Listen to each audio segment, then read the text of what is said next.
pledge allegiance to the flag of the United States of America and to the republic for which it stands, one nation, under God, indivisible, with liberty and justice for all. Keep looking over there. Call the roll, please. Trustee Guyer. Here. Trustee Spurling. Here. Trustee Bauman. Here. Trustee Youngerman. Here. Trustee Marisak. Here. And Trustee Betzinger. Here. All right, we do have a quorum, and we are all here this evening. Would like to welcome everybody to the meeting tonight. Although we are all in person as well as you, we are also conducting this meeting via Zoom, sort of pursuant to the governor's executive order. I say sort of, meaning that we're all here. But if there's anybody online, they could participate during public comment as well. We do have a lot of people at the meeting tonight, which is way more than normal. We have one proclamation, and then I suspect we have some speakers under public comment. What I might do is a little bit out of the norm for us. I expect, and I could be wrong, that a lot of the public comment is related to the Mayfield Drive situation. Is anybody here that wishes to address the board about Mayfield Drive specifically? That's not much. Would you prefer to wait and see staff's report before you make comment, or do you want to just talk at the beginning? Okay, I'll leave that up to you. It's a little bit out of the norm, so I'd ask for a little bit of deference from the board, but at least that way you can kind of see what staff has to say. You can make your comment afterwards if you choose, or before. All right, with that, I will roll right into the public participation. So we have public comment. Anybody that wishes to address the board on any topic may do so at this time. You have 2 minutes per person. You can come down. Yeah, you got to come down for the microphone for the millions watching at home. Nate, you're not shy. You can come down here. You know, it's a lot easier on Zoom, I promise you. Where do I go? Just right here, the microphone? Yeah, that's Right. perfect. And then just sign in for me if you would, please. Thank you. And just state your name and your address, and thanks for coming. All right, I'm Nate Zimmerman. I live at 2352 Mayfield Drive, right at the corner of Hammond and Mayfield Drive, right in the middle of all of it. Come on up here. All right, here, all these kids, please stand up.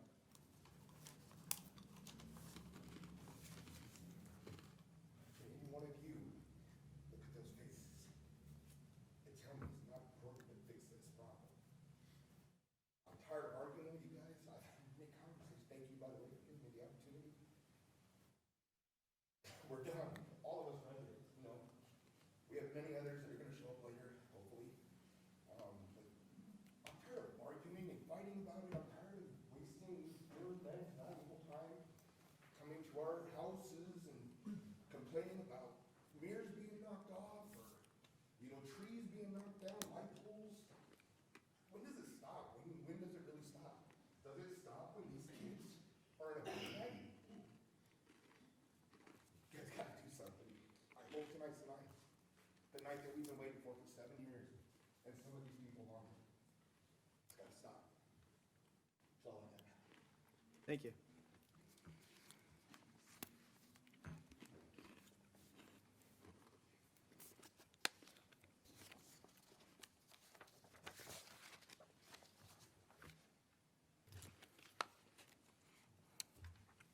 And we'll have a lot more discussion during the meeting on that, but thank you. Anybody else? Go ahead.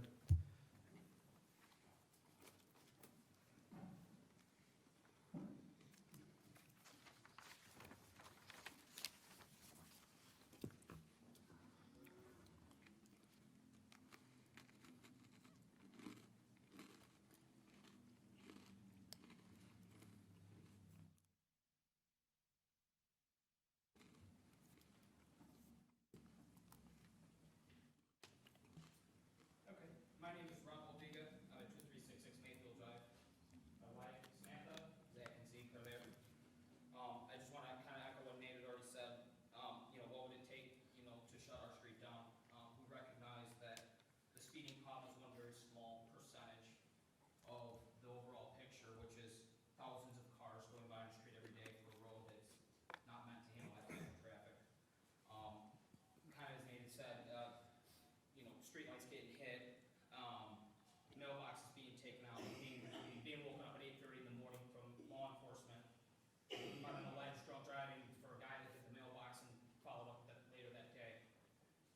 video footage of people spinning out because they're going too fast. I mean, what would it take?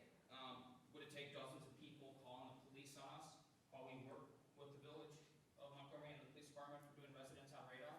They're calling the police on us for trying to work on this, right? Working, in cooperation with the police department. Would it take another insurance claim for mirrors getting ripped off and doors getting hit, cars getting sideswiped? Or again, maybe Zach or Zeke might get killed. I don't know. Maybe that's what it would take. Stop and think about that for a minute. What do we need to do to solve this colossal problem? We got cars going through, we get thousands of cars, and there's not that many people that live in our immediate area. I'm not a traffic management guru, an architecture engineer, but I know that the road that we have now is not set up for this type of traffic. I think road shutdown is the most cost-effective and, more importantly, the only thing that will solve this problem. We're looking out for the safety of our community and our children, and I appreciate everybody's time and support in this matter. Thank you. Thank you, sir.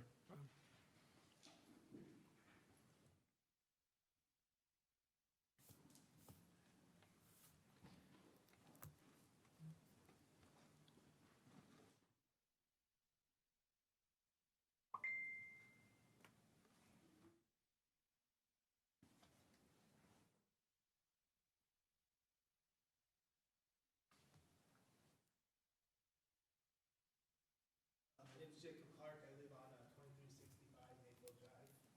And I just wanted to complain about how fast people drive on our street. My vehicle's been hit. Just a second.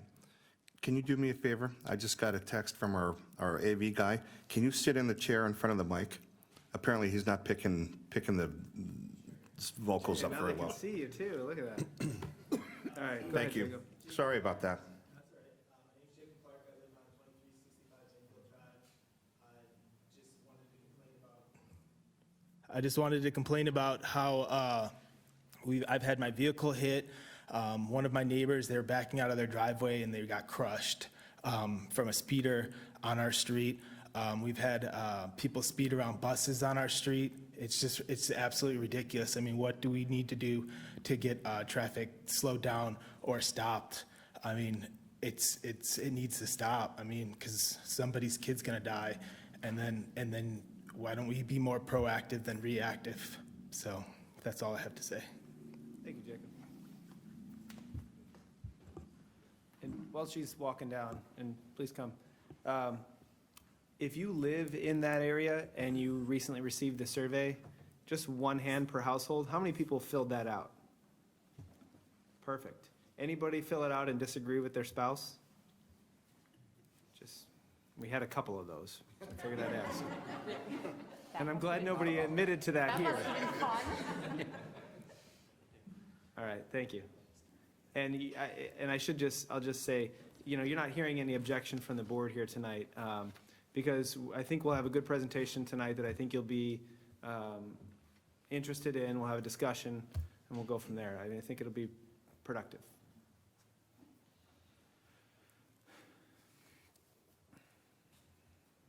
Hi, my name is Heather Ramsey. I live at 2356 Amsterdam Circle, so I don't live on Mayfield, but I do travel it every day. And I find it interesting that I, on many, many occasions, have gone all the way down Mayfield because I watch people speed down Mayfield. And so I've, on many occasions, followed people just to see how many actually live in the neighborhood, and very, very few do. They fly down it to cut through it to get into Lakewood Creek, usually just to go, because to avoid usually what I would assume is the intersection of 30 and Orchard. Mm-hmm. So, and then I go onto my street, and it's kind of sad because they're just avoiding it. And so all the other houses on that street are, usually in danger for that. So I'm here just so they don't have to be alone in this. So that's all. I think it should be cut off. Thank you. So that's it. One more informal survey. Does anybody live in the duplex area? So everybody's, okay. Were you wishing to make comment? Absolutely. And I hope you'll indulge me for just an extra moment because I'd like to tell you a little bit about my family. My grandmother is 103 years old, and she is the great-great-granddaughter of Jacob Keck, who arrived in this area in 1841. Some of you on the board at least may have heard his name. He came in a covered wagon with his 11 children, their spouses, and their children. And he settled on the land that's between what is now Galena Road and Route 30. Some of you may be familiar with the Keck Cemetery out there. That was a portion of his property. At that time, it was just prairie land and lots of Indians. In fact, they would often find Indians on their land and in their barns. They even had one squaw who would sneak in their home during the night for heat from the stove. So, you know, we have a history here, and unfortunately, he lost his wife just a few months after they arrived, probably from smallpox, probably from the contaminated blankets of that squaw. So just a little bit of history there.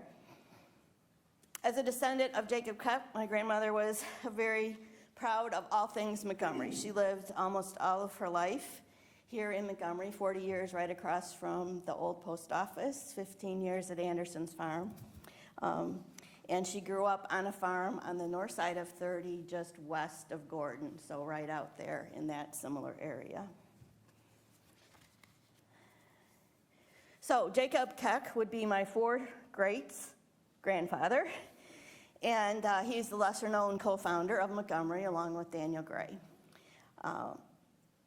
He was well-educated, he was wealthy, he was a descendant of Bavarian royalty, and he brought many skills here to help the development of Montgomery along with Daniel. They had kind of an ongoing dispute even what to name the town.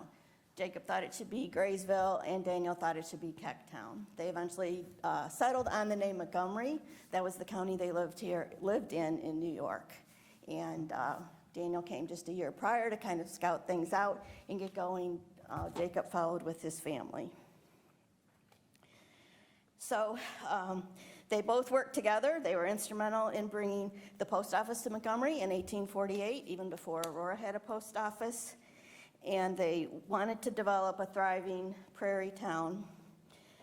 Jacob brought the first school to Montgomery out. He donated the land and the building out near the Keck Cemetery.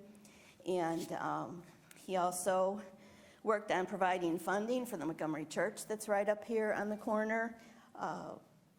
His sons built the church, and Jacob worked with Daniel in many areas to develop the thriving frontier community. So you can probably understand why I feel a strong interest in the Montgomery community, lots of heritage here.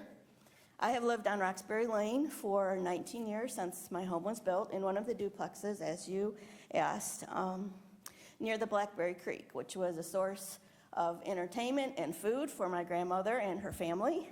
Swimming, fishing, you know, they just thrived. And my home is probably on land that Jacob at one time farmed. So neighborhood safety, neighbor safety, traffic issues, they've been a concern of mine ever since the village opened Mayfield at Roxbury on towards Orchard so that it could be a throughway. I'm very pleased to see that the board is really starting to take a similar interest and want to lessen the dangerous traffic situation. So I think there's no doubt, we're all hearing, we all know Mayfield Drive is poorly laid out for the uses of it now. Whether you blame the federal court, the village planning committee, the developer, combination of all three, you're just locked into a bad situation with lots of constraints, not very many options to go for. Speed is definitely an exasperating portion of the danger, but I do not believe it's the cause of the traffic problems. Having lived there 19 years, there's just many physical obstacles along the way. All the curves that are naturally built into it. It was not really intended to be a throughway. Two-sided parking on a 3-lane road. You've got mail trucks, landscaper trucks that are there mowing, builders there building, all kinds of Metronet, Xfinity, all the different service providers, which nobody wants to get rid of, obviously, but on a 3-lane wide road, there's lots of obstacles, and they are a part of that. when I received the calming survey, I did make 9 phone calls, and I've talked to 3 individuals who returned those calls, so I recognize some of what I'm going to say now be a bit repetitious.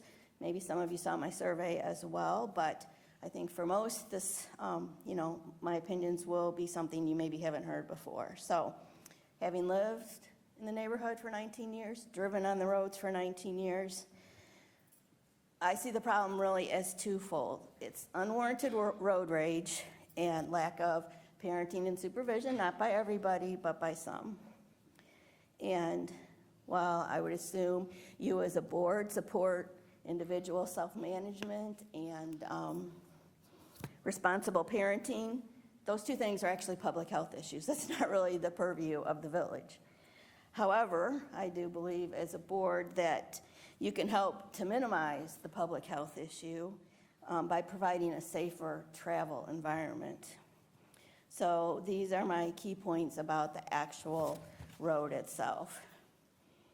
Speed is definitely a factor, but I think the worst part of it is having, or a strong solution would be having parking on only one side of the entire length of both Mayfield and Roxbury. We have similar problems on Roxbury, just not as heavy of a traffic, because since it goes nowhere, nobody's taking that as a shortcut. But the issues are very much the same, and I think that you could highly increase the safe travel environment by completely yellow striping or red where there's hydrants, curbing on one side of the road so that there is no parking. That would allow a continuous free flow of 2-way traffic at all times, and I think that's the key thing.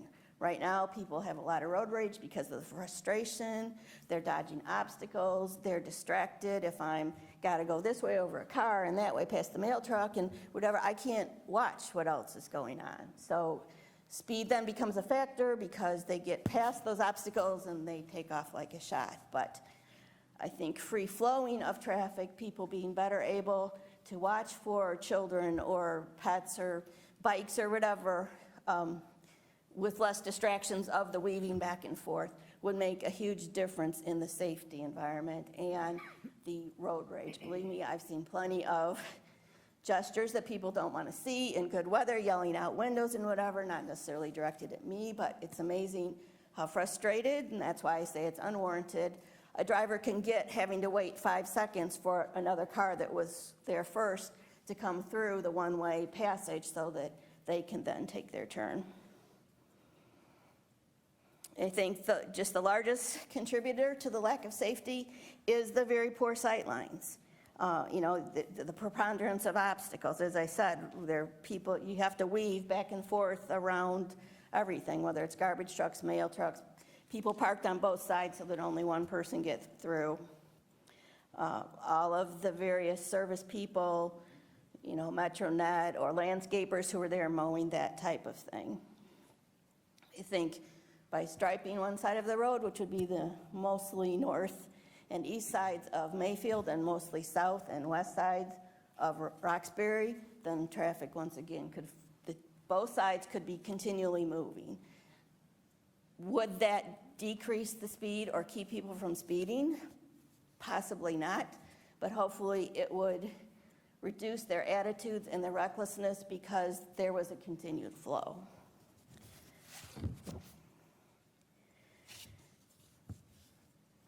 And they would also be ticking off less other drivers because you would not be seeing the gestures and the anger and that type of thing, I believe.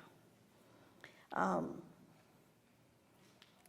just comment briefly on the 5 options we were given and a 6th one, because I'm really not super comfortable with any of them.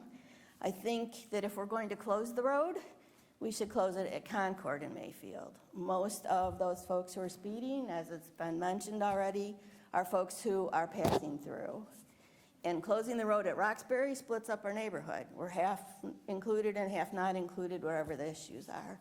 Any road closure is going to present some detriments for people trying to get to school or whatnot, but if we were going to close it, to me it makes sense to close it at Concord so we could maintain our neighborhood. I think when you put in chokers and the proposal of the way that you've got to close a road, those concrete curbs and things, in a couple of years, they become unsightly. There's weeds, there's road debris, you know, broken curbs, garbage. It just doesn't seem to get picked up very well. And with chokers and speed bumps, I've seen it even on Concord when you head towards Gordon, where there are already chokers.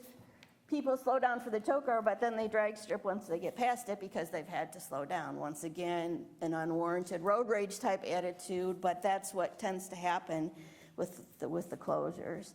And I think the proposals for speed bumps or crosswalks, there aren't enough of them. So they may be a good idea, but as soon as I get over, not me, but as soon as we get over a crosswalk that's elevated, then once again, we're speeding off, just like once we get past the garbage truck or whatever, we're speeding off. So if we don't believe that striping is sufficient, or it's not an idea, or we don't want to close the road, then I think the best would be proposing an option number 6, which is all 3 of the crosswalks and all 3 of the speed tables, which would better space them out and give less distance for people to be drag racing or to speed off, or they would know something's coming up really soon. So, my name is Lori, and thanks for the time. Thank you.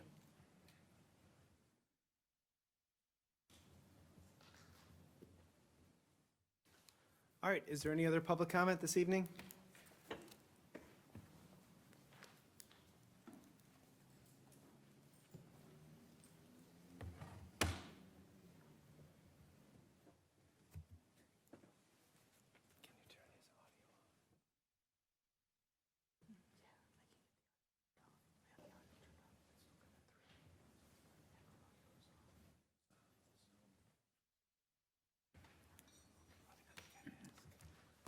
My name is Eli Shorkey, 2231 Countryside Drive. It sounds like they have been here a lot more, but I am bringing a different neighborhood to the floor. We need to do some sort of speed bumps or something like that, and I actually have a petition from everyone on my street, because they all could not make it, but I have basically everyone asking the same thing. My street is only 4 blocks long. I don't have as many of the issues, but I have clocked people going 45, 50 miles an hour down 4 streets. And it goes from a dead end into dead ending into Orchard. That is insane to go that fast in 4 blocks. We have no sidewalks. Everyone walks the street in order to walk their dogs, kids play, bikes. We don't have anywhere for our kids to go. There's no sidewalks. Where are my kids supposed to go? My son is going to be 5 in August, and he is stage 2 autistic. He is starting to become verbal. What happens to my son? If something happens, he can't communicate. I'm starting this process. I've been talking to Mark, and I went to PD the other day. I'm starting this process, so. Thank you. And I appreciate you bringing that to our attention. So as many of the folks that are here on Mayfield can attest to it, it is a process that will start that process. It usually involves engineering and police and public works, identifying a problem and that kind of thing, and it ultimately ends up with a meeting like we're having today. But so staff will be in contact with you specifically on that. All right. Oh, I thought, is there anybody else here that wishes to address the board? Since everybody spoke about Mayfield now, I'd like to get all of those public comments at this time and not during the meeting. I know I'm kind of backtracking, but since everybody spoke, you have special dispensation if you want to speak afterwards. You can speak now if you like. Yes, absolutely, and thank you for coming. Anybody else? And is there anybody on Zoom that would like to, either via audio, make public comment? Can you see if anybody raises their hand?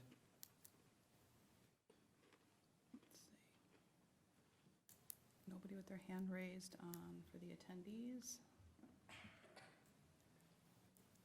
All right. All right, hearing none, we'll move on from public comment. And we will obviously be talking about this later on in the meeting. All right, item B this evening is a feel-good moment following a very terrible situation. So wanted to recognize, so I will read this while I'm seated, so I have the microphone, then I'll invite you down and we'll take a photo. But tonight we have a proclamation recognizing Amy Lawler and the 311 Project and the good work they do. So if you'll indulge, I'll read through this and then entertain a motion from the board for approval. Whereas the 311 Project is a charitable organization founded by Montgomery resident Amy Lawler, whose mission is to use social media as a conduit for social good in the local community. And whereas a family of 5 in the Lakewood Creek subdivision lost their home and everything in it earlier this month due to an electrical fire.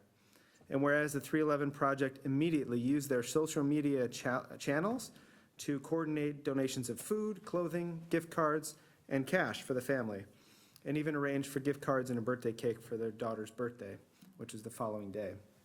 And whereas in less than a week, the 311 Project successfully collected nearly $10,000 in gift cards and cash, in addition to food and clothing for the family.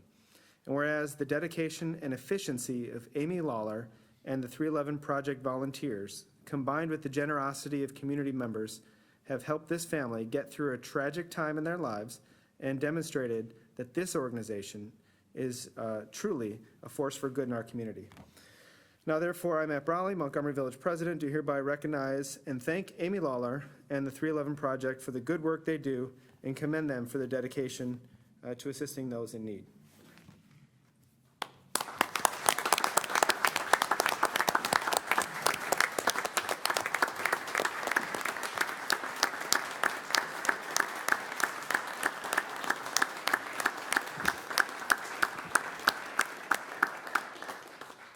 Real quick, just so we can make it official, is there a motion and a second? So moved. Second. All in favor? Aye. Aye. Those opposed? Ayes. All right, Nikiris, you want to come down?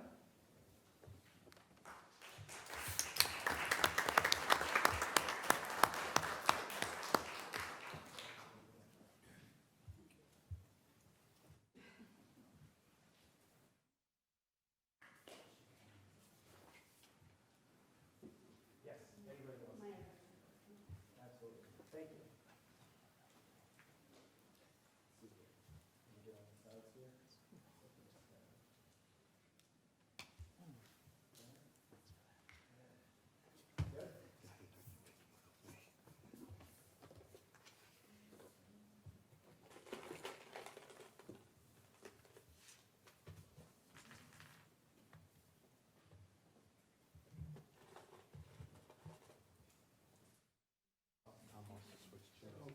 I have to say, you're truly a force for good in our community. If there's anything that we can do, ever, let us know.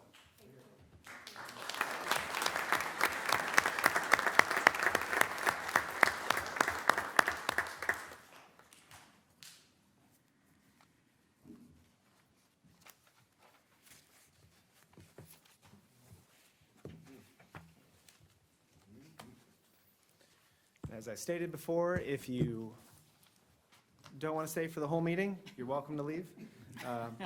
But I truly meant what I said. If there's anything we can ever do to help, you let us know.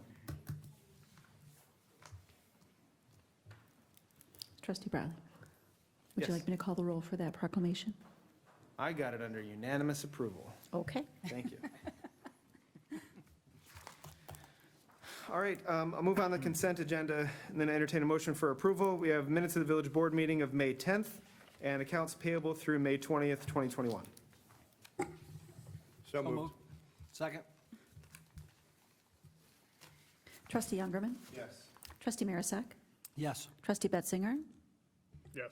Trustee Guyer. Yes. Trustee Spurling. Yes. And Trustee Bauman. Yes. And that carries 6-0. Thank you. Moving into items for separate action this evening, at your place, you should have a few committee appointments that we discussed at the Intergovernmental Committee before this. Read these and entertain a motion for approval. We have Intergovernmental Committee Chair, Tom Betzinger, Montgomery Fest Chair, Doug Marasek, Montgomery Fest Vice Chair, Steve Youngerman, and there is no expiration of these as current. Is the board comfortable that way? They're locked in. Of course, you can be removed. That's kind of like a death sentence, isn't it? I'll move to approve. Second. All right, go ahead. Trustee Spurling. Yes. Trustee Bauman. Yes. Trustee Youngerman. Yes. Trustee Marisak. Yes. Trustee Betzinger. Yes. And Trustee Guyer. Yes. And that carries 6-0, and thank you for your willingness or unwillingness to serve. All right, item B this evening is award of a contract to Conley Excavating for Pearl Street Storm and downtown water improvements in the amount of $203,287. Director Wolf?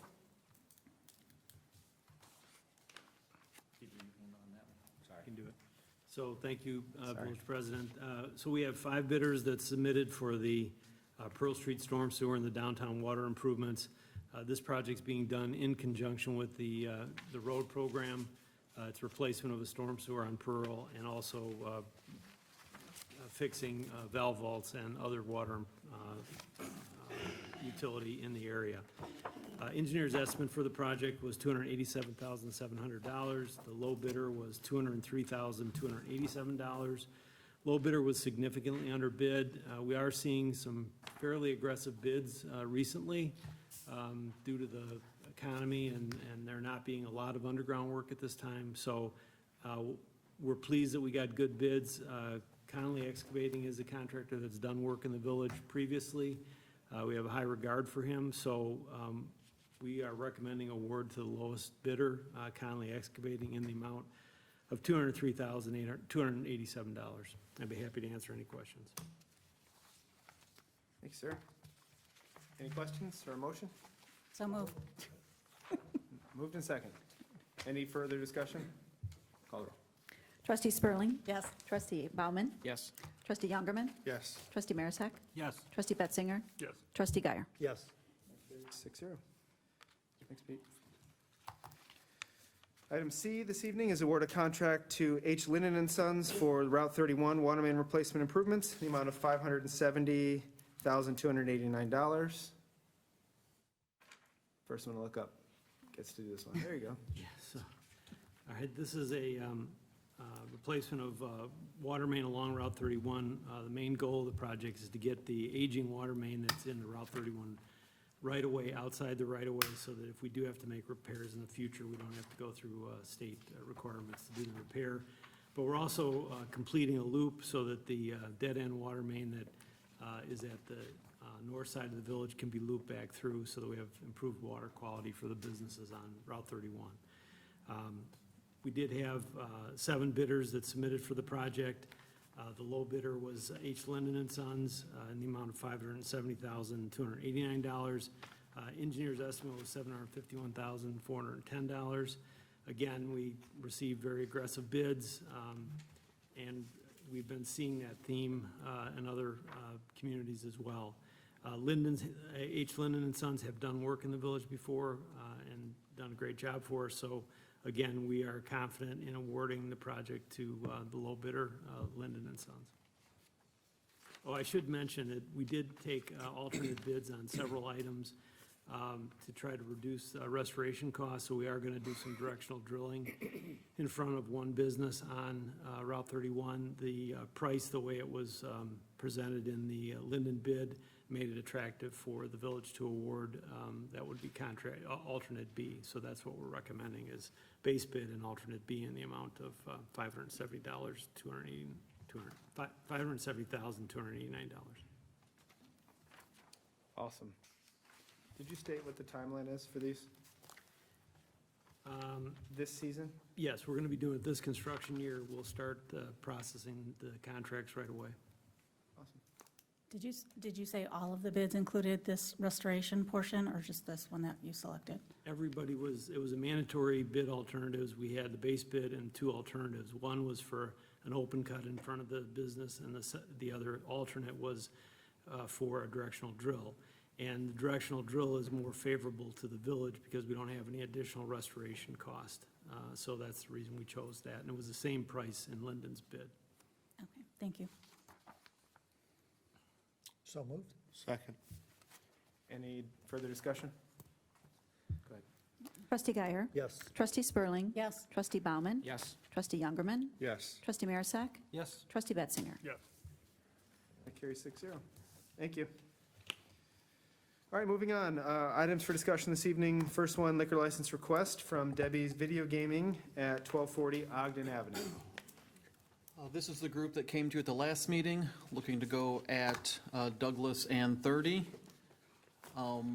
They have come back now and have talked to the group in the McAllister building, and they are now looking to go there. Looks like we have somebody here. You're welcome to come down. So they're coming back to ask if the board would be amenable to them going at that location. Okay. Give me just a second then. Stop share. Welcome. Hi, thank you for having us back to discuss. Do you want to grab that tall microphone and maybe set it in front of you? Can you hear me better now? I can. Okay, perfect. My name's Lori Forsythe, and I'm here on behalf of Colonel Restaurant Group. Drew Johnson was here, as you stated, a couple of weeks ago, discussing a different address. We're back to talk about the 1240 Ogden Avenue. Before I go any further with any discussions, I just want to bring to the attention, I revised the initial presentation that was discussed. We found a few errors in it. It was inadvertent. We apologize for any confusion. There were a few cities that were included in that 15-mile radius that were outside of it, and there were also a few that were inside that radius that we didn't include. So I just want to bring that up before we have any conversation that although those were absolute addresses with absolute revenue, they weren't in that 15-mile radius.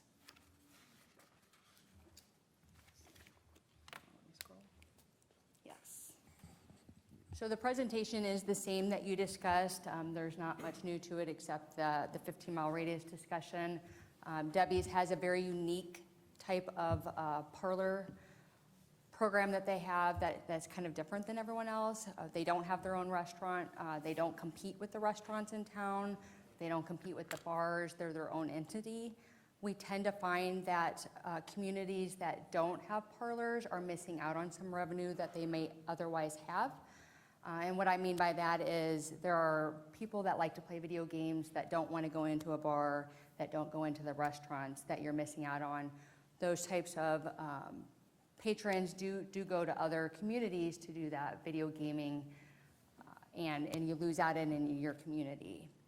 We have one less than 5 miles away in Oswego that just hit the pending, and we would love to expand into Montgomery to have our brand expand even more up north. We have 17 locations live today and 4 under construction. We're hoping Montgomery will be that 5th one under the construction. Benefits from video gaming locations. It's my understanding this location's been sitting for a little bit empty, so of course a great benefit is to have a storefront there. McAllister's is next door. We'd be happy to, partner with McAllister's or any other Grubhub type of deliveries that people would have. It's a great opportunity for people to go in a quiet, comfortable setting, much different than a bar. A bar is great, a restaurant's great, but sometimes you're looking for a whole different kind of atmosphere, and Debbie's provides that quiet, safe atmosphere for those people. Increased traffic into that area with, a different type of patrons that maybe you're not used to, that would never have come to Montgomery before. Maybe they come from Oswego, they come over to Montgomery, now they're eating at the restaurants, now they're shopping at the stores, and you're getting your revenue in a different way than you would imagine getting it just from issuing the liquor license, just from getting the sales tax or anything like that. The next, video gaming is not new to Montgomery. You guys have had it since 2013, and the numbers are speaking for themselves. Debbie's plans with the analytics, we think that we can bring 35,000 annually to the village of Montgomery. Right now, Debbie's, with their 17 live locations, is bringing municipalities an average of 38,000. So we've kind of taken the numbers of the nearby radius, what the Debbie's brand brings, and that's the number that we feel comfortable. It could be more, but we feel comfortable saying 35,000. And the next pages just kind of show you the different 15-mile radius with the corrections that we made. And so we have 2 parlors that are currently on the pending list in that 15-mile radius today, and 32 that are live. So it's not a whole lot different than what Drew brought to the table a couple weeks ago. The map on the next page will show even further with the new location. On the upper right, you'll see where the existing video gaming is nearby. I did include the 15-mile radius with the cities on there. The cities that were removed, that were in there incorrectly, were Carroll Stream, Niles, North Riverside, Lyons, and Bartlett, but you probably noticed that right away when you saw some of those. Some of those cities weren't in that 15-mile radius. The ones we added were Crest Hill, Romeoville, and Woodridge, in full disclosure there. Is there any questions that have come up since Drew spoke, or any questions with the new data that we brought today? I don't have any questions. I'm sure perhaps Mr. Johnson shared with you, I was not in favor of this. I think there's a reason why there's only 8 restaurants that have gaming, and then the 3 gas stations that have it. It's been pretty much by design right along. And, particularly along Douglas Road, I'm not in favor of it there. And with the new location, I told them I would not be in favor of it in the new location. So I just wanted to make sure I said that to you, so you won't be surprised. I will be voting no on this. Thank you. Thank you. Any other board comments?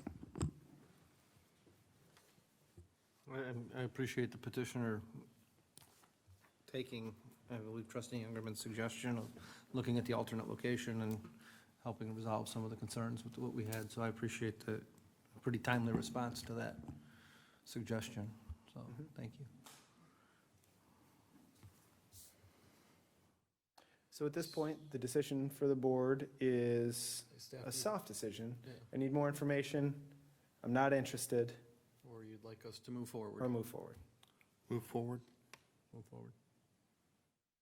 Move forward? Move forward. Move forward. Okay. I think we're going to move forward. Great. Next step would be to, Reach out to our deputy clerk, Debbie Buchanan, and she can get you through the process. perfect. Thank you so much for your time. Thank you.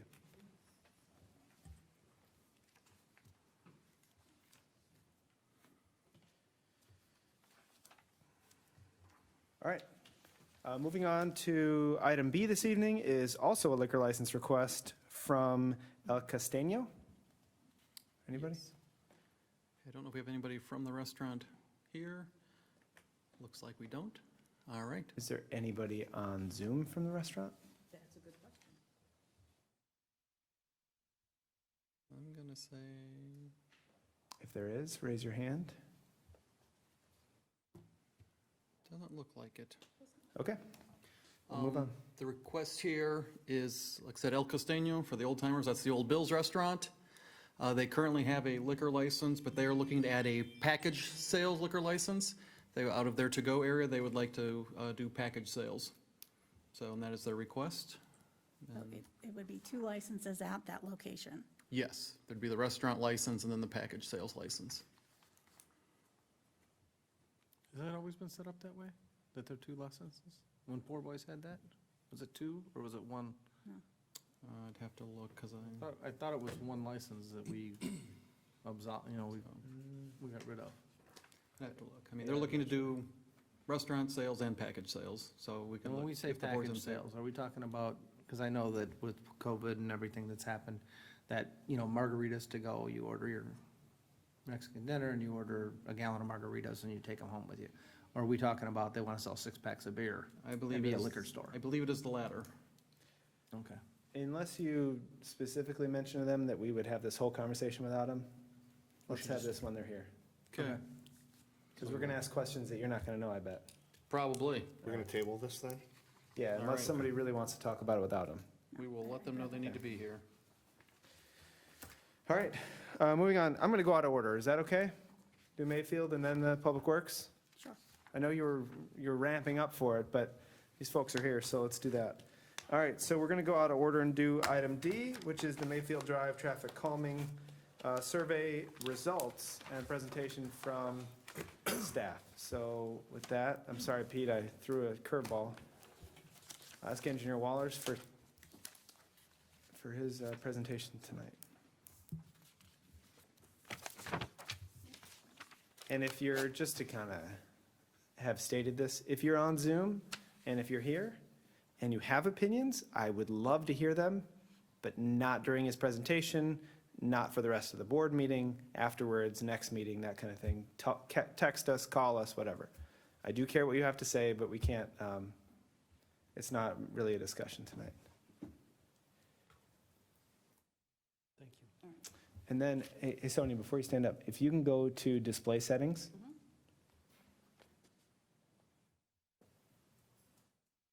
And then, yeah, duplicate, I think. Then we'll see the whole thing. There you go. I think we should probably point out that we're not voting on anything specific tonight. This is all under discussion. We'll see. We may There's no come to action. consensus, but it's not under items for separate action. Correct. Yes, but if we have a consensus today, I would like staff to move forward with an alternative. Recommendation. Yep. Yep. All right, sir. Welcome. Thanks, Mayor. So we have several things to discuss tonight. We have just go through the survey results primarily and then talk about next steps. So with that, we'll just move forward. Most of you will recall we had 5 different options that were included in the survey. The road closure, the roadway chokers, the raised crosswalks, no improvements, and then we had a combination of speed humps and road chokers that was at the request of one of the trustees. So that was the basis for the survey that was conducted. There were 272 possible respondents. We had 124 folks respond. We had some voting errors. We had 3 people that were not in the neighborhood respond, and we had a few double counted, more than one person vote per household. As you'll see with the results, it was non-consequential, but basically we had a total of 115 votes that we used to count, which represented nominally 43 to 45% of the resident participation, and then we had 55% that did not respond. This is a map that shows the houses that did respond and not how they voted, but just how they responded. And what this illustrates, I think, is a pretty good diversity of response. It's not just residents along Mayfield, it's folks in all of the different streets and neighborhoods responded. So I thought that was a pretty good indication that the survey was, while we didn't, get 100% response rate, we did get a good, I think, distribution of results. Clearly, the road closure was the number 1 rated response. Obviously, 72 out of the 115 selected that. 3 for the roadway choker, 14 for the raised crosswalks, 4 for the no action alternative, and then the option 5 was the speed humps and chokers. That was 11 responses. So fairly clear that option 1 was the one that was most selected by the residents. In terms of next steps, this is a continuation from the last meeting. We just conducted the public outreach, obviously, and we're here to discuss the results with the board.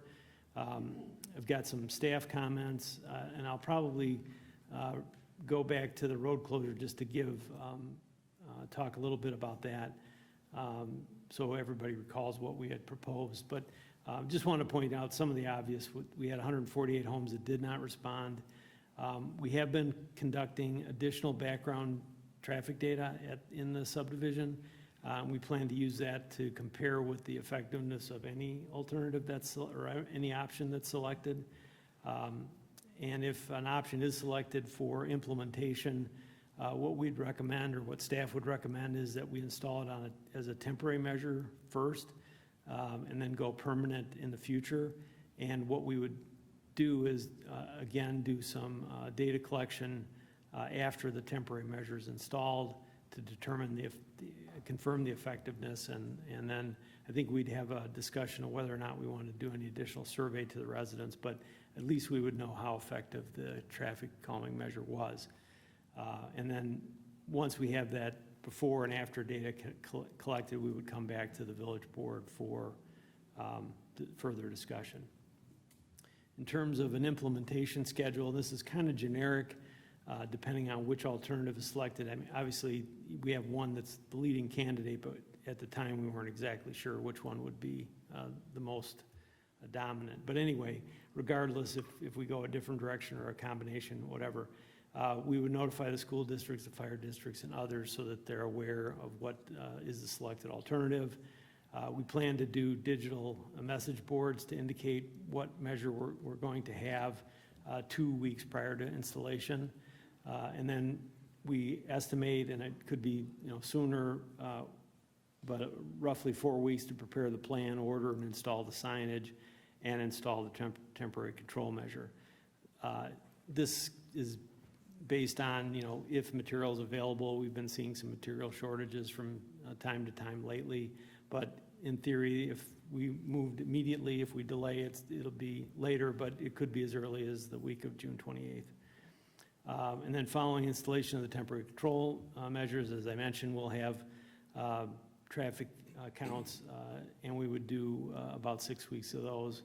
And then we'd come back and talk to you guys about the results of the survey. So that's kind of the broad overview. I'm going to just run through just so we can remember what option was with the road closure.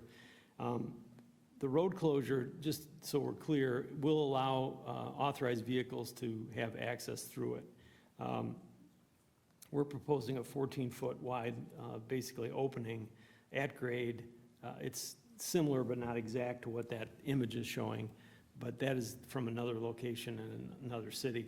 But we would have a signed area that would be do not enter except for emergency vehicles, which we would include, or authorized vehicles, which would include obviously fire, police, public works, refuse, trash collection, and school buses is the working group that we think would have access through there. So we don't want to disrupt school pickups. We didn't want to have the garbage trucks try to turn around on the city street. And obviously, we want fire and police to have unfettered access through there. Mail? Mail could be included as well. And like I say, it's not an exhaustive list. So, honestly, that's part of the other reason to do a temporary closure, to try to find out what other things we may have missed. The intent, though, is to limit it to non-residential traffic primarily. So I just want to make that clear. When we say road closure, it is closed through traffic, but it's not closed to emergency or authorized vehicles. So I think that's what we have for presentation. Happy to answer any questions. Before we, I would assume there's some questions and comments. Before we do that, I do want to thank Pete, Mark, the police department for all of the investigation, speed studies, this and that, the calls. I know that plenty of the folks here have been involved for a while. This is something that we've investigated pretty thoroughly at this point. So I think we're to a point now where we can have a good discussion and make a decision on what we're going to do. But I did want to thank the three of you and your staffs as well. I have some questions, if I may. I have numerous questions. And I had called the chief earlier today to discuss some of my concerns, and my vote is going to be for road closure. I've always said that I thought that the cut-through issue was the biggest issue. Is there a situation, I'm not really concerned about garbage or school bus or mail service. They can deal with the road closure and if we close it, wherever we close it, that's fine, they can deal with that. I'm concerned in getting feedback from fire, and I'm concerned about getting feedback from police, because with the discussion I had with Chief today, with police, it's not really an issue. And I'm paraphrasing, Chief. But with fire, with where they're located, is it an issue for you if we closed it down and didn't even have a cut-through? Because you know that there are people that are going to keep going through that area. And my discussion with the chief today was, we need to make it, if they go through this and it's regular traffic, we need to fine them and we need to make it hurt. Because I don't want to see vehicles we can still get through there even though it says do not enter. Well, enforcement, I think, will be a key part of this that I'm sure the police department can talk about. If you're advocating for totally shutting it down, that wasn't one of the options that. Well, but that's what I'm asking about, and I think that's why the fire's here, to kind of go off of, because I had the conversation with the chief earlier. What are our if we close it down, are we still thinking Roxbury and Mayfield, or are we thinking Concord and Mayfield? Because if this is at Concord and Mayfield, people are still going to turn left there and go through there. All right, so now you're on a I different was just gonna topic say, of where we're shutting it down. in the survey. Was Roxbury. Was it Roxbury? Okay, Yeah. all right. So we're going to do Roxbury, but okay, if some idiot gets halfway down there, are they going to turn around? Are they going to, I'm just cutting through real quick? That would kind of be their decision, I guess. We will have signage at both ends warning that it is no outlet. And like I said, enforcement will be a key to it. And I'm going to tell the chief to make it hurt. Make it hurt bad. I heard you. I would ask, what is our limitations there, Laura? As far as fine? Your limitations with, it would In be, reference to what kind of a ticket can we write for this? it would be the same type of ticket that you'd ordinarily write for a traffic. You have significant discretion, but, I'd advise you treat it similarly to how you would treat other traffic tickets, within the village.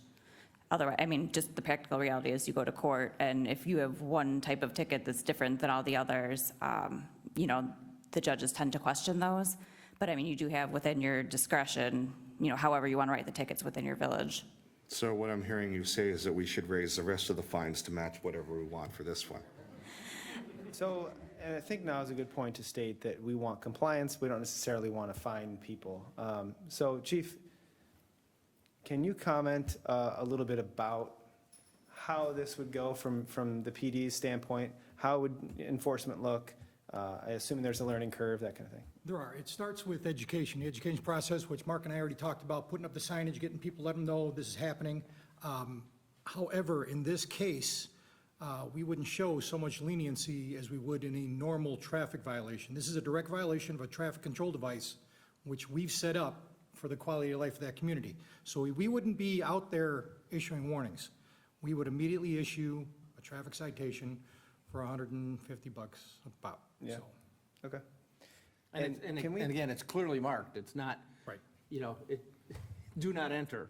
Road is closed. My other question is, if we do this temporarily, are we doing it in such a way that it will still allow emergency vehicles through even temporarily? Okay. How much room, Go ahead. looking at the map, where it's right around, possibly around a curve, past Roxbury, what, other than a no outlet sign posted at the corner of Concord and Mayfield, what is really going to deter Lakewood Creek, Blackberry Crossing traffic, turning left into Mayfield like they normally would up to Walmart, get to that point, now they're stuck, are they gonna back up, come down Roxbury, create increased traffic on Roxbury now, coming back the other way? It looks like it's going to be a mess implementing this, probably for several months, I would imagine, to break the habits of people. I would think Before it they would- even get into the middle of this. I think you're going to see it once for people who use it as a cut-through. And then the first time you pull down and miss the first sign and come to the barrier, shoot, yeah, I'm flipping a U-turn, I got to pull in someone's driveway, I got to back up, I got to go the other way. Right, because there's Ideally, times they're it's not not just then, one car at a however- time, it's. Right, but it's ideally, a they're not flow. then coming again tomorrow on their way for a cut through, or Thursday or Friday. So yeah, the first couple weeks, month, too, like, I think in the proposal of it's temporary to see if it has the desired impact. Absolutely, it's going to be a more of an issue up front, it seems, as people learn, like Chief said, it's the education. Some of that is just, we're already in a really bad situation right now in this street. And I think to say, okay, we're going to create kind of another nuisance problem for a short term to alleviate the long-term problem that we're having is probably worth that short term, damn it, there's somebody pulling around in my driveway again today. Yeah, because they're not using it as a cut through. They're seeing it, they're going back, they're going to be irritated for 10 minutes and then they're on with their day. And ideally, they're not zipping through Mayfield as a cut through again. Even when it's closed down temporarily, will there be signage posted and we can still ticket? Yes.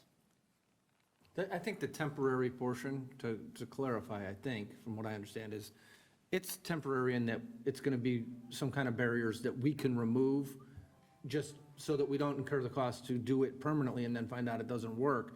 It's permanent. I mean, it's semi-permanent. Right, It's- correct. The temporary would mimic the permanent closure. We would install it the same way we would install the permanent, I mean, as far as dimensions and that, and we would enforce it the same way.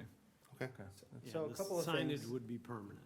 You know, we would install what we think would be the permanent signage. It would be per the manual on uniform traffic control devices. Can we decrease the amount of time, because there was certain lead times in there? Can we minimize those as much as we can?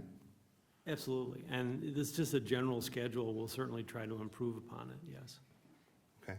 And then I have so we talked about that you're going to do some further monitoring to see.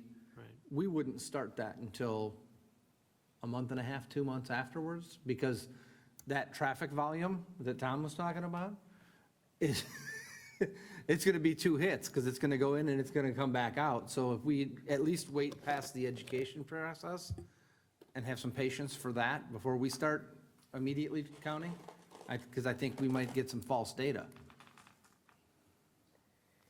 But I I think wouldn't that would, object to waiting. It's just, you know, sometimes you can see what happens, how it progresses as well, though, because we'll be doing continuous monitoring for, 3-4 weeks at a time. So you might see the first week you have more traffic, second week less. You'd also see how it performs in terms of, driver recognition too. So, but that's something we can talk a little bit more about. We need to put the data collector on both sides of the closure, Correct. so we're planning on 3 weeks on one side, 3 weeks on the other. Yeah. So we'll probably start pretty I think that data would soon be on the very one side. telling to see if we're doing it right after we put the temporary,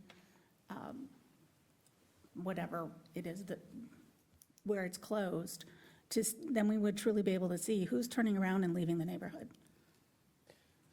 So can we take a half a step backwards real quick? The survey data that we got was, as far as surveys go, great response.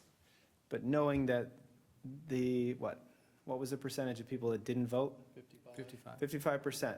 I'm not saying that they had every chance to vote and they didn't, but they could have, when we come back later or when we close this, they could be upset by this. Now, I think, in my opinion, they failed in their obligation to vote.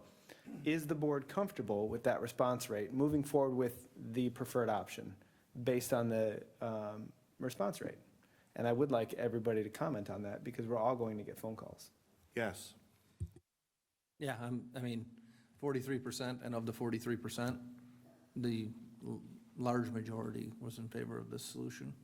Yes. Yes.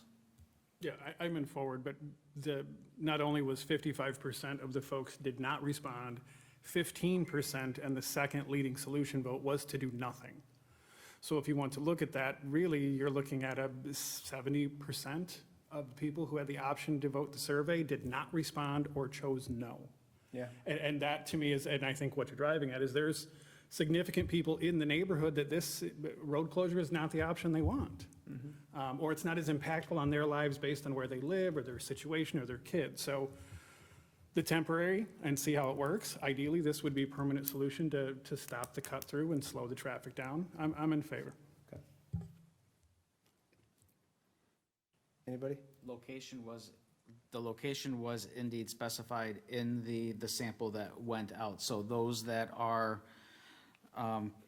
closer to Concord realize that even though there's an opening, they now have to go out to Concord, Galena, up to the Lighted Orchard and out. So as long as that has been expressly detailed in that survey, then okay.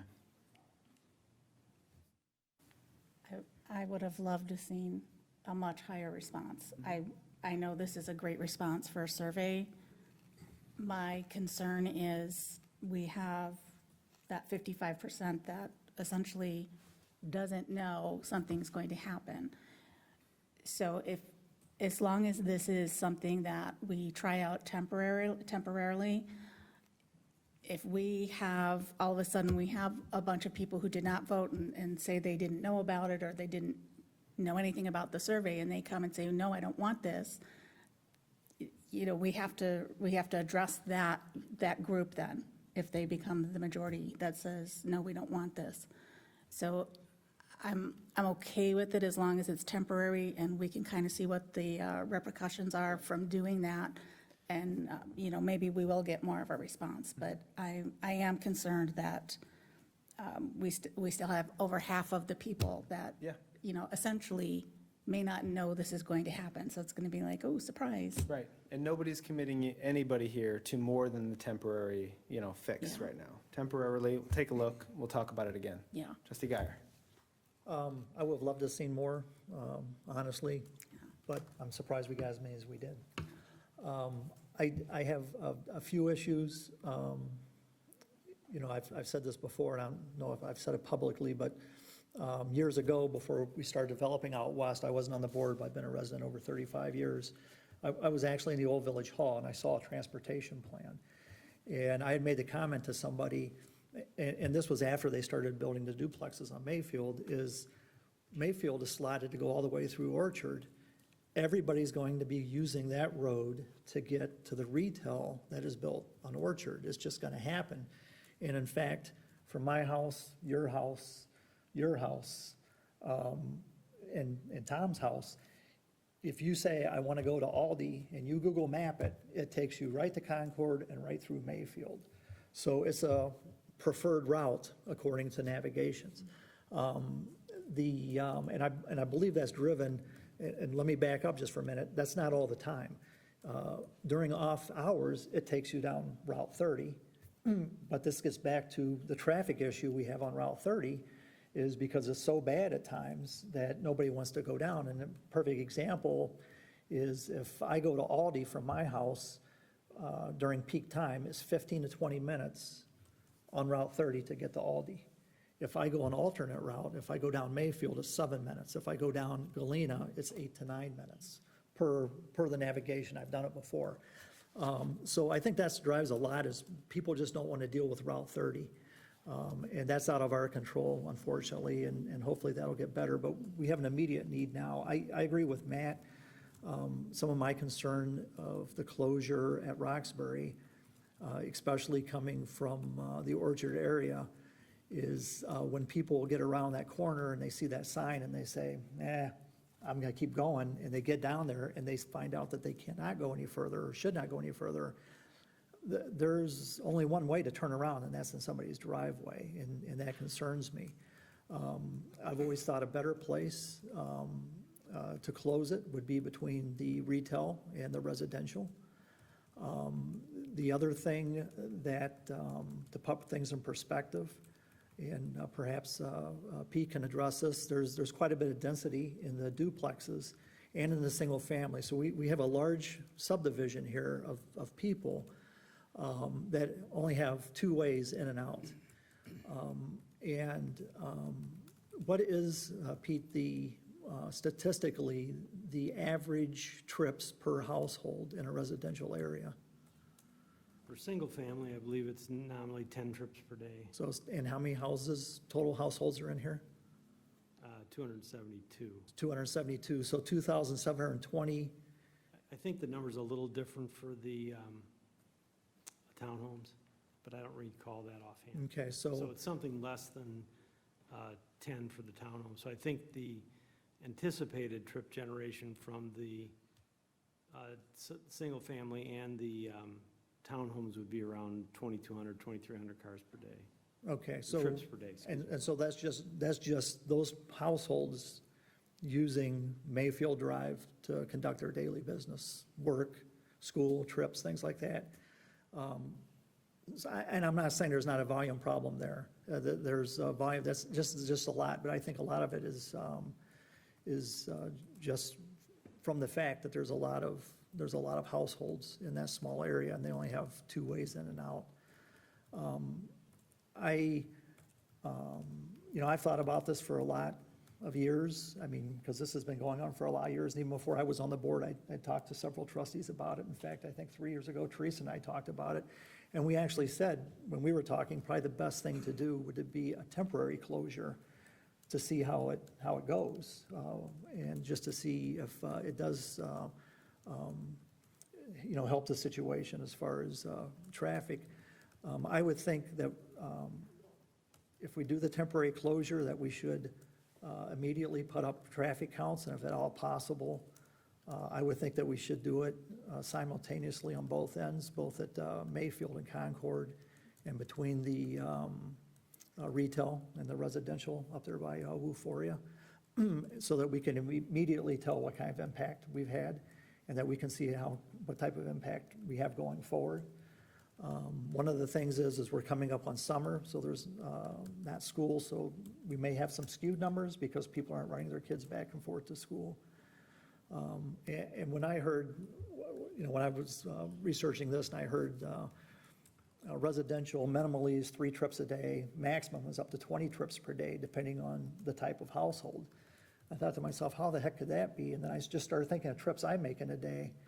And, and Pete and I were talking about this earlier, it's like using water. When you say, the average person uses 60 gallons of water a day, you're like, I don't drink that much water, but you don't realize just what you're doing with that water, and you just don't realize how many trips you take a day. So the speeding issue, we have that throughout the entire village. And it's not just us. I mean, it's everywhere, and you just can't legislate people to do the right thing. Otherwise, we wouldn't need a police department if you could.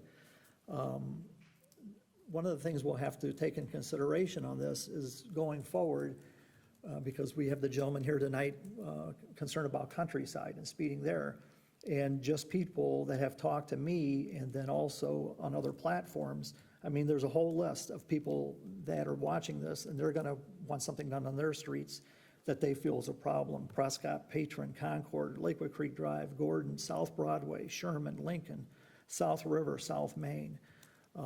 They all feel that they have some type of an issue in their neighborhoods because of cut-through traffic or speeding. So whatever we decide on, I think we're going to have to take in consideration that we're going to start a process that we may be, working with here for a while. And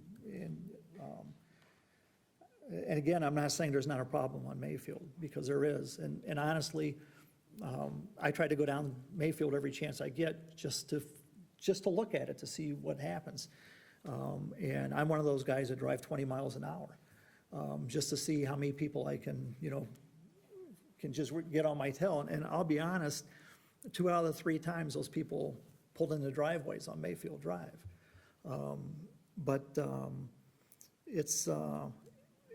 There's an issue, and there is an issue with people having their mirrors taken off and having trees. We've lost streetlights, but we've also had those issues in other places in the village too. Concord Drive comes to mind, where a few months ago, we had somebody going down Concord Drive speeding and missed, jumped the curb, took out a tree, almost landed in a retention basin.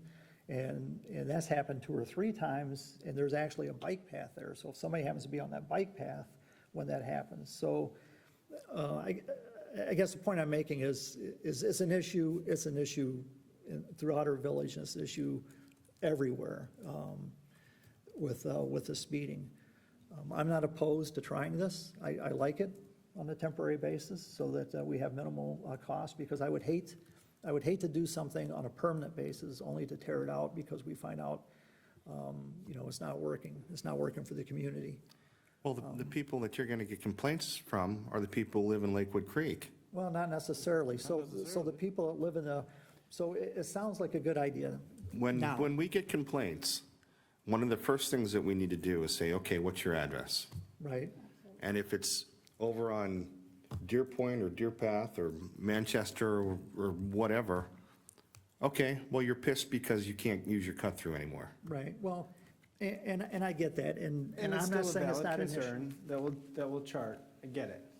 And not to cut you off, but it sounds like you're saying the response rate that we got was not as high as you'd want it to be, but high enough to move forward with a Right, I temporary would like to solution. have seen more people.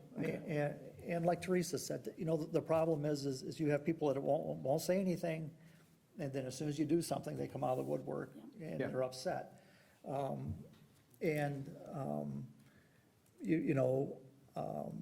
I've noticed too, that a lot of people on Mayfield Drive, when I've used that road, a lot of people towards Concord Drive, when they leave their driveway, they traverse all the way down Mayfield to Orchard. And so they're using that route now. They're not, oh, I'm 2 or 3 houses in, I'll jump on Concord going around. No, they're traversing that route also. And I get what you're saying, Steve, but, it's a public road. Well, I So- get that, but we've and reached people are out, using it, but what we we've need reached out to do- every homeowner here. Get that. And, we can bitch and complain about who the president is, but if we didn't vote, do we really get to complain? Right, well, You've had sure. an opportunity to vote. Vote. Right, so, and I'm not saying that I don't want to try something, and that's fine, but it's, what we need to do is we need to change people's habits. And I was really hoping that when they put the light in at Galena, that it would change people's habits. Yeah, me too. So that they would say, hey, you know what, I can get out, because I think we've all sat at that, when it was a stop sign, sat there for 5 or 10 minutes, and then saying, well, I'm just gonna pull out and take my chances, because I'm not gonna sit here any longer. And I was hoping that was gonna alleviate a lot of the traffic issues down the street. Because that's what I want. I want to change people's habits so that they go a different route. I'm not opposed to temporarily closing the road, to try it, to see what it, to see if it does change people's habits, and to see what type of traffic counts we get. Not to put you on the spot, you said you're not opposed to it. Would you support it? Yeah, so I'm supporting it because I think we need to do something, and I think this is a good compromise. Not to spend the money, to put the infrastructure in, to do it so it's permanent, only to later find out it doesn't work and tear it out and waste the taxpayers' money. I like the temporary solution because, quite honestly, if we put it here at Roxbury and we have an issue with it, and we find out that, these people that live past Amsterdam are starting to call and saying, this isn't working because I've got people 4, 5, 10 times a day turning around in my driveway. I've got kids. I'm afraid they're going to get hit. You guys are going to have to do something different. Well, it's something temporary we've done, and we can address it and respond. Because I'm with them. I don't want to see a kid getting injured, and I don't want to create a situation where it creates where people get to some place where they can't go, and then they have to maneuver by backing up, because that's the most dangerous thing you can do when a vehicle is back up, because you don't have the sight and you can't see kids, so. I have a request that when we do the signage, that we would have some pretty heavy signage about where Amsterdam is. Because that's kind of like at Roxbury, you see the sign, you can turn and go down Roxbury you're not pulling in someone's driveway. If we have heavy signage by Amsterdam about the no-through traffic, at least they have the opportunity to turn down Amsterdam, and they're not It would say trapped dead in end, that wouldn't it? curve. Wouldn't it say dead end there? If you're continuing down Mayfield past Yeah, they'll Amsterdam. figure out the signage based on the standard. The one thing I did want to comment too, and I appreciate your comments, is in regards to other situations, right? We know that people are concerned about traffic in front of their house. I live in a cul-de-sac, and I'm still concerned when people zip around the corner, right?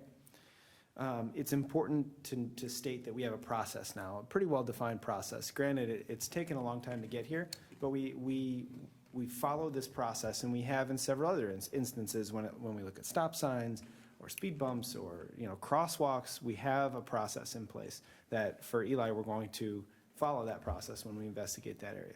So I don't think we're setting any precedent here. I did have 2 additional questions that I wanted to ask. One is of our attorney, and then I wanted to ask the Oswego Fire District if you had any comments. But for our attorney, legally, it's a dedicated public right-of-way. Do we have the right to do this? You would need to pass a resolution to do it, but you have the right to do it. Do we have to pass a resolution to do it temporarily? You would want to pass yes, you would want to pass a resolution, and we'd work out the details as to what the verbiage would be. Okay. And then, don't want to put you on the spot, sir, but if you do have comment, we'd love to hear it. I think the road closure was what scared us. We were talking about closing the road down completely, which is what perked our ears up and has me here tonight. With the thing you presented with emergency access, making it back and forth, I don't see it being a huge issue for us. The lower part, everybody knows Station 3 is going to come right across Orchard and get to Galena. My bigger concern was secondary apparatus coming from Station 2 up by Jewel and coming in the Cat Drive area. Okay. So, no, I like this plan. Thank you. I have another question for Engineer Wallers. The temporary closure, I realize it's temporary, but is it going to look somewhat permanent? And I guess it's not going to look like, oh yeah, there's some construction going on, it's going to be removed in 2 weeks. So we haven't worked out the final product with Director of Public Works yet, but our intent is to use basically Jersey barriers, the concrete dividers that you see on the tollways and highways, interstates, which will be, for all intents and purposes, permanent, because nobody will be able to move them without a crane. So they will be set in a similar configuration as to what we expect the final to be. We'll have them, they'll have reflective elements added to them, so they're quite visible. So they're permanent, they're temporary because we can remove them. They're not cast in place, but they're permanent in that they would not be easy to remove by anybody else. But on the Jersey barrier, it'll say road closed or Well, we intend to signage have, no outlet signs, just to have, for example, and we'll have a complete sign package put together, but we'll have a no outlet sign that you might see, wherever you enter the residential. So at the end of the commercial area, there'll be signs that say no outlet. On the other side, when you come off of Concord, you'll have the same thing. There'll be no outlet as soon as you drive into the subdivision. And then, as Trustee Marisak noted, we may have additional signage to reinforce it, to give people, if they, for whatever reason, missed it, another opportunity to turn around before they get to the end. But it'll be properly signed. It'll be done in accordance with the manual. Thank you.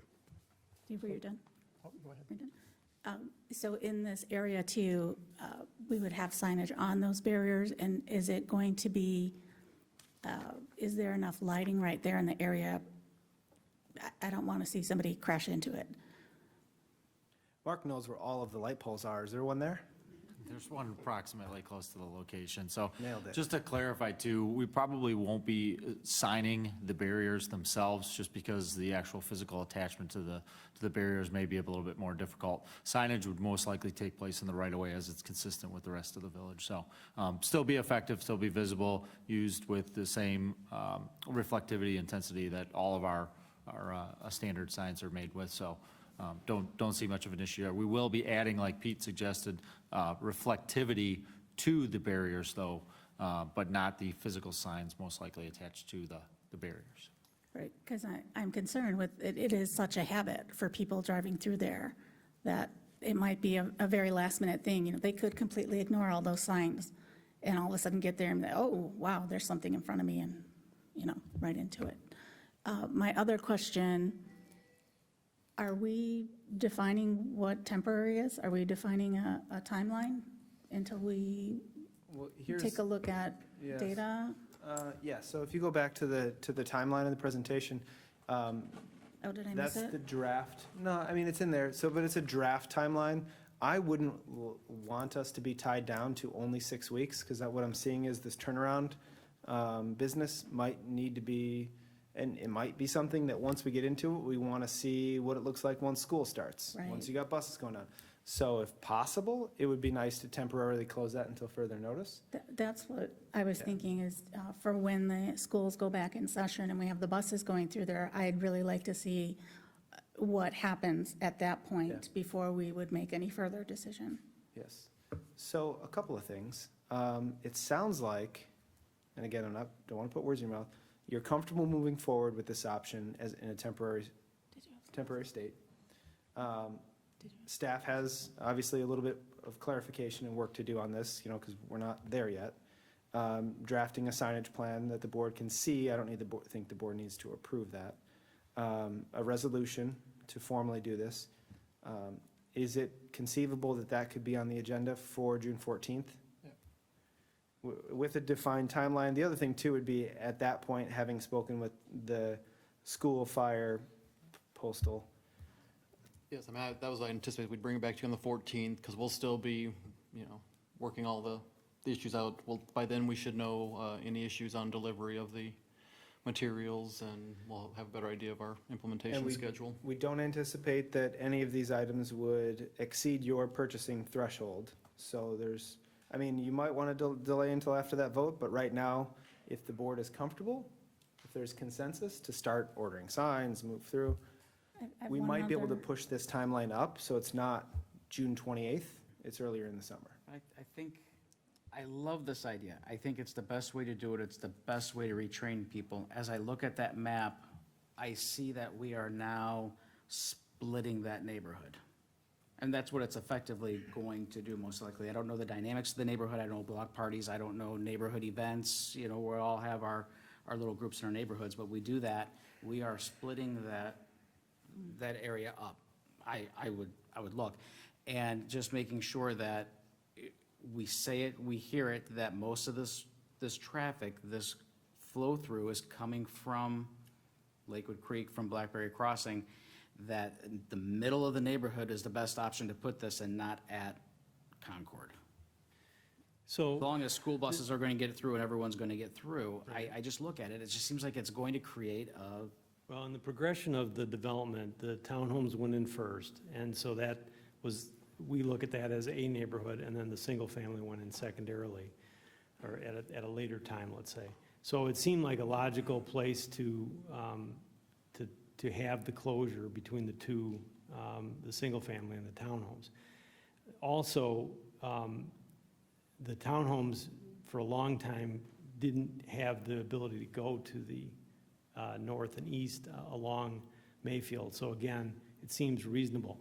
The fact that we now have the signal at Concord and Galena makes left-hand turns safe. So, Trustee Bauman, I think you can have a debate as to where you might want to put it. I think any place you put it, there's likely going to be some impact to somebody. From our understanding of the school districts, we felt like that was a better location also.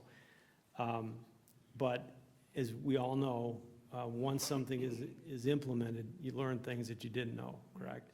And that's the other reason we like the idea of the temporary, because if we get into this and we find out that there's something that we didn't think of that doesn't work, we'll find that out, and then we can decide if we want to try a different location that we might think is more effective. But sometimes there's not a right or a wrong answer. There's traffic calming is not an exact science. And we're not the only community that struggles with the concept. As Trustee Geyer said, there's speeding in all venues, and every one of the traffic control measures has some impact. And I can tell you that people have an aversion to speed tables, and you'll often get pretty visceral response when you put those in. So we think the idea of doing this on a temporary basis makes a lot of sense. We do think the location's appropriate, but I'm not going to say it's the absolute perfect location. One of the issues with putting it at Concord and Mayfield is you have houses right up to the corner. So we would impact people's driveways too, with the neck down to allow for emergency vehicles to go through. We would have to, I don't even know if it'd be possible, but we'd have to reconfigure the road somehow to allow for that. And I do have a real quick question too. Mayfield is scheduled to be resurfaced. When is that going to happen? We're gonna resurface it this year, and we can install any permanent improvement on top of the new asphalt. That's not gonna be an issue. I think the idea was to plan it at the same time, and I think, though, it's more important to move forward, and then we'll put the permanent installation. And I think the idea of using the temporary makes more sense than try to delay the road Right. work. So would you wait until after the road was resurfaced before you put the temporary in, or would we do it now and then remove it for the resurface? Well, and put I it think the back? timing is such that we'll probably be in a position to do it after it's paved, but, I guess we'll have to get that coordinated with the contractors. I don't know for sure. One of the other things, no matter where we move this road closure, there's going to be people that are going to try to go through the opening, right? And I'm just concerned that, again, we just think that this is the best location, at least for the first installation, and we can determine if it can be approved upon. But that's, I guess, after we've looked at other places where we could do it, we felt like this was the best location. And given the history of the way the two subdivisions developed as well. It just seems to me the first response would be to keep people from turning into the subdivision at all, not going halfway through it. So I'm sorry, we can't if I take you, then I got to take everybody else and everybody online. I'm sorry. Good point. Two different schools, same district, right? Yeah, so, quick question is, other than it's really hot in here, I lost my train of thought there. About turning left, just eliminating traffic. So, And completely. one of the concerns of putting it too close to Concord, honestly, is I'm just driving through town. I've got my navigation set. I'm from Connecticut for the weekend, and I start to turn and I see that there's an obstruction there. What we don't want to have is people stopping in Concord and not completing their maneuver. So putting it too close to the Concord intersection is a little bit of a concern as to driver reaction too.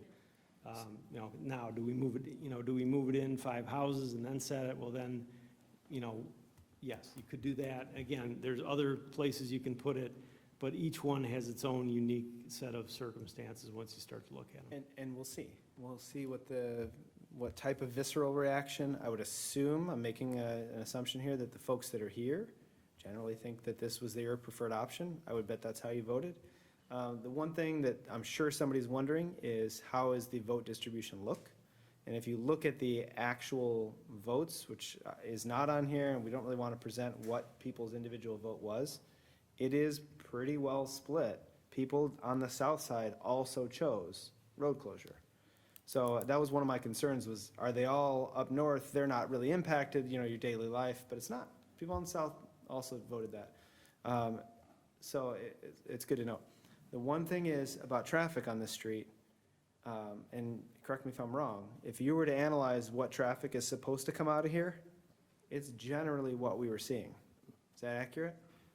That's the indication we got. I mean, it's a little, as we know, with our COVID environment over the last few months, it's a little hard to know for sure, but if you just went with the ITE numbers, yes, we would say that there wasn't a lot of cut-through traffic. But given the fact that we're in a pandemic, it has definitely affected traffic, especially Right. depending on school closure. But the data we had was pre-COVID, right?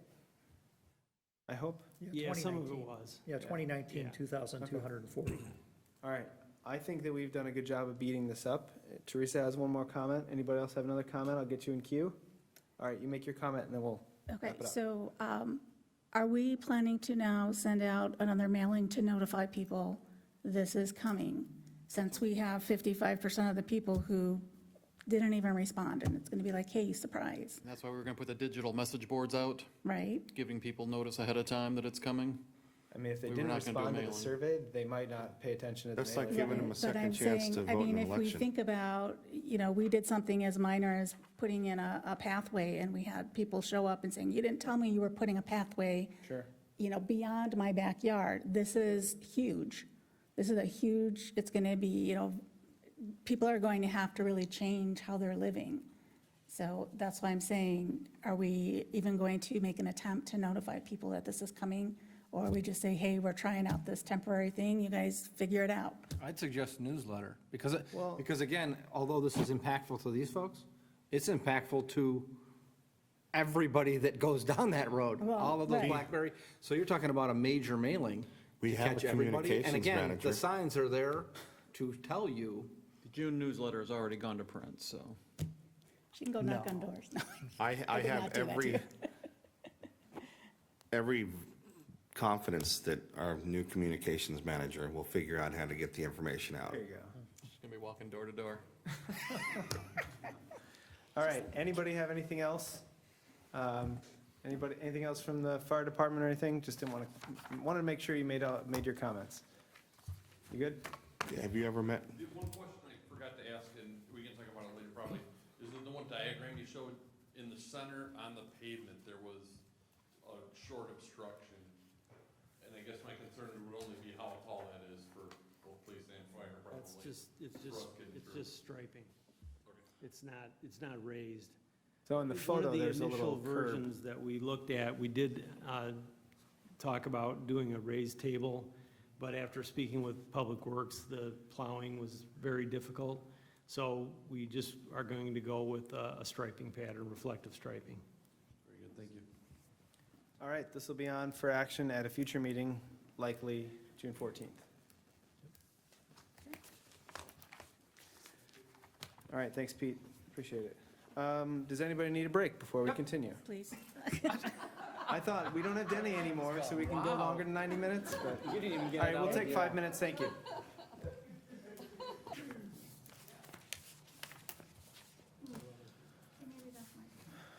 All right. Call the meeting back to order, and we'll go to item 7C for discussion, which is the new Public Works facility discussion. And I just wanted to give a quick preview to this. As everybody remembers, 2 weeks ago, staff came to us, identified a problem.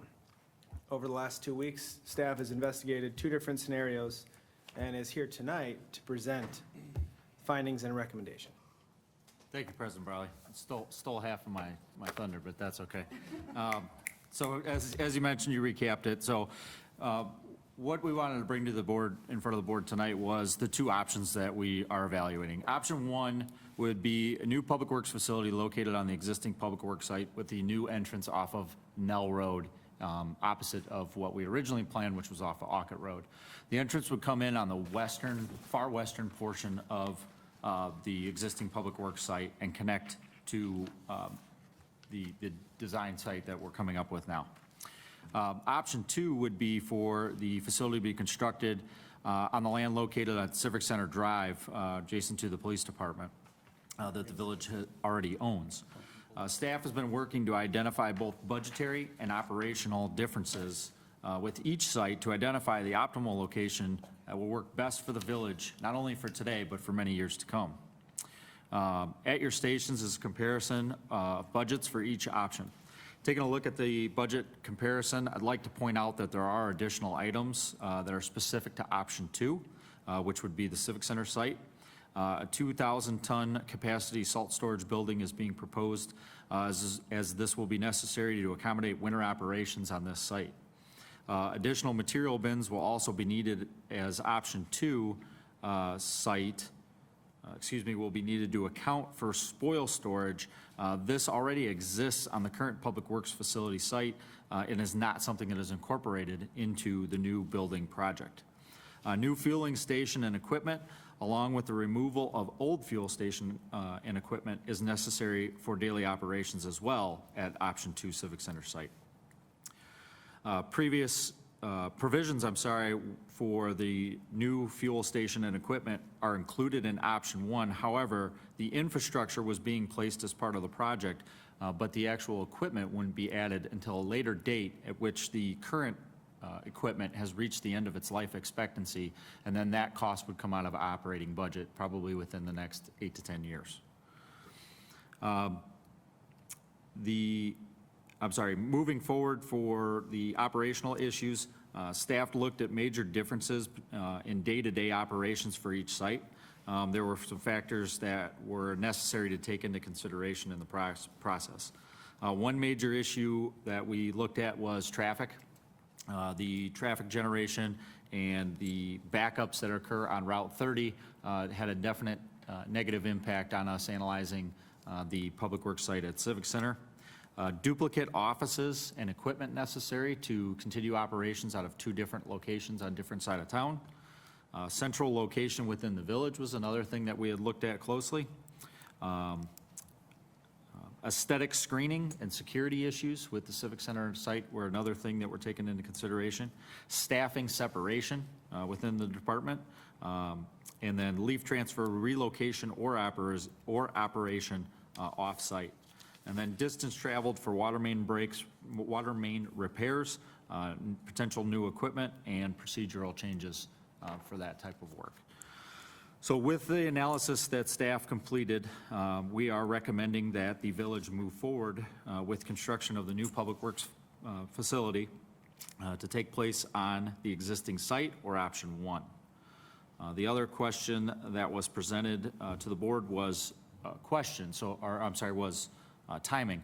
So when we decided to take this step back after we got the information from BNSF of the denial, we also wanted to take a step back and see if we were making the progression according to the right timeline. So that's another portion of the process that we analyzed. Talking to our build team, we have come to the determination that we would like to move forward with option 1 on our current timeline.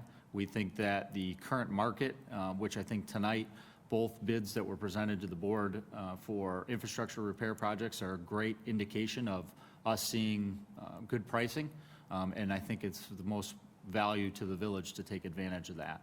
We do have to make some concessions as far as a little bit of schedule change goes, but we don't feel it's going to be significant in moving forward with the site design for the changes that we need to make. But EEI has started that process. To give you an idea tonight, so I know I gave you guys in your packet, and there's 2 different options here that you can kind of take a look at.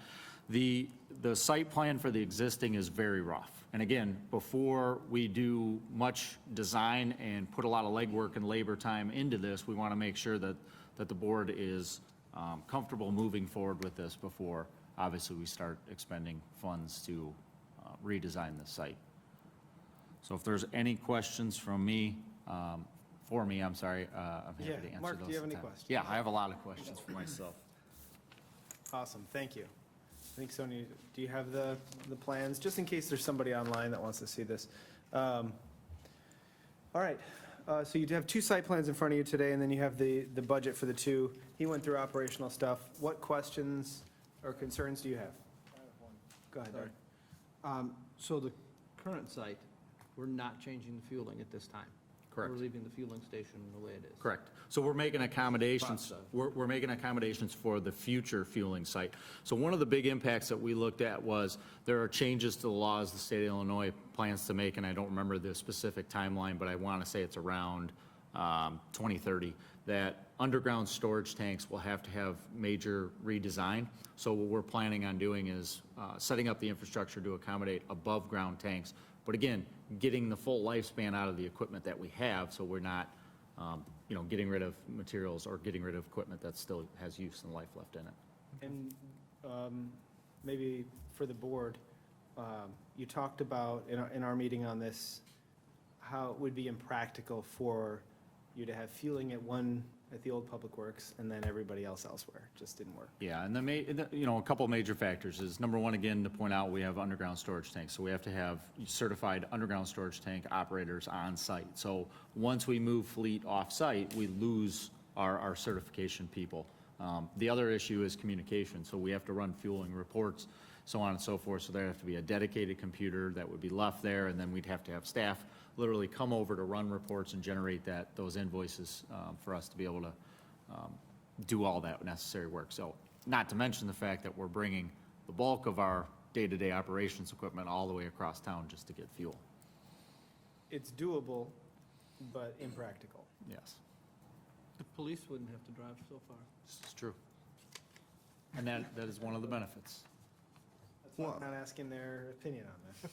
Well, at the Public Works facility over at Civic Center, you don't really have any room to expand either.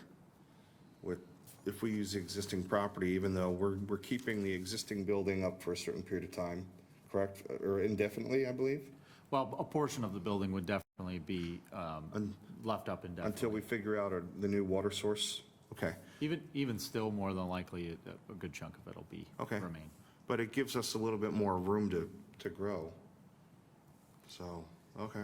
So all things considered, and not considering the operational aspect of it, the Public Works business is not your prettiest of users, let's say. And I don't mean that in a bad way. I mean that, your team is literally in holes, doing the hard work. So having them in this facility here where they already are is status quo. Moving to a highly visible sports complex that gets a lot of use, we would have to be very cognizant about the appearance outside, landscaping, fencing, that kind of thing. It just adds a different element to it. Again, not impossible, but maybe impractical. Just the traffic. Just the traffic problem alone. 30? I mean, like Dan mentioned, 15 minutes to get through Orchard in 30? Yeah.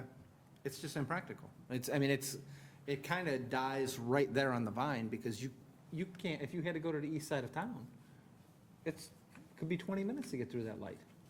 Yeah, plus the traffic inside the complex, if they're having the event, just to get to Route 30 out of the complex. Yeah. Could take you 10 minutes. The chief is working on that. I've had discussions with him. And do you want to update us on that?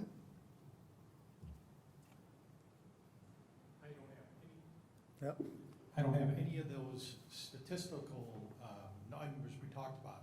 And if you're referring to the traffic coming out of there, we are anticipating, I think next month alone, one weekend alone is going to have about 15,000 people out there.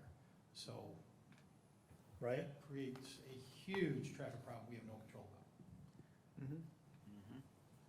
Which is exactly what we anticipated happening at that site. Right, and, and not to get too far off on things, but, I often wonder myself, well, if they're going to Aurora, why don't, instead of coming out on 30, why don't they just go towards Jericho? Well, that road just meanders through there. I did it once. Are you suggesting cutting through? It's still quicker than going. What's that? When Stewart Sports Complex went in, and we're deviating from our discussion a little bit. Sure. But when Stewart Sports Complex went in, I specifically asked about the traffic and if there would be officers there to deal with the issue. Fox Valley doesn't have any officers there to deal with the issue. Right. That's the issue. I ran through there on Saturday, and there was a vehicle there. It must have broken down. So I'm hearing. And I'm not here to drag them under either. So I feel like I'm hearing board support for staff's recommendation of keeping the new facility on the current site. Hold on. Yes. Yes. I saw head nods over there. On track. There you go. Yes. Yes? Yes. Yes. All right. Any other discussion on it? No, I mean, our plan would be to move forward with the bids as we had previously discussed, which means probably at the next meeting, you'll see the bond issuance come forward. Can you, and I'm going to miss the next meeting? You can do that without me. We can. I'm okay with it. We can do that If you without guys want to vote for $15 million while I'm not here, that's fine with me. How do you keep planning that? Yeah, I was gonna say, that was his plan all along. I wasn't it? planned my anniversary about 15 years ago, so. All right, we'll proceed. Thanks, Mark. Appreciate it. And Pete. Mark runs the portion of the meeting, it looks like that, Pete's involved. Okay, there's nothing under new or unfinished. Anybody have anything briefly? I got Not all something. of your opinions ever? No, Go. well, so I don't know if it's going to be briefly, it depends on Pete, but on the trip in, I noticed that there's traffic counters on Route 30 again. So they were at Route 30 west and east of Orchard. And then when I came off of 30 onto Route 31, I saw somewhere on Route 31. So is the state getting more traffic counts or something? Well, I wonder if it and I don't could- want to cut him off, but they are working on the, what do they call that? Like the interim widening of Orchard and 30. The last update I got from Tom Rickert was that they would be letting it later this year, September-ish, or November, something like that. When, for construction, construction spring next of year. '22? Full disclosure, said the same thing last year, I think, but due to some land ac issue, it got pushed off, so. Can we set up a meeting with our state representatives to sit down with them and explain to them how urgent this is to be widened? Sort of. Yes, we can, but they literally have dollars to widen it next year, so I'm not sure what the point would be. So it's going to happen To next do year? the intersection The improvements. full I intersection want the, improvements? yeah, He wants the whole road. Yeah, we have a lot of asks into them right now, but we can certainly do that. I mean, let's just buy the state new shoes so they can kick the can further down the road. Well, Anything it's kinda- else? And it's kind of disheartening when you go down Route 47 south of Yorkville and you see that Route 47 Yeah. was 4 lanes wide now Yeah, there's with not. no traffic hardly out there at all. The cows out there, they have no issues, So- no traffic issues at There's a all. big push to move some of that funding, but, Yeah. all right, anything Okay. else Nope, that's it. in the village of I'm done Montgomery? for the night. Nothing? Floral judging's on June 23rd. I'm done for the night. All right, yes. Really? Really? The one in here, the future meeting schedule, which I do want you guys to consent to, would be the cancellation of our June 22nd meeting. We should probably hold off on that until until June 14th, and you guys decide. So we don't need to do anything right now. All right, that's our future meeting, June 14th.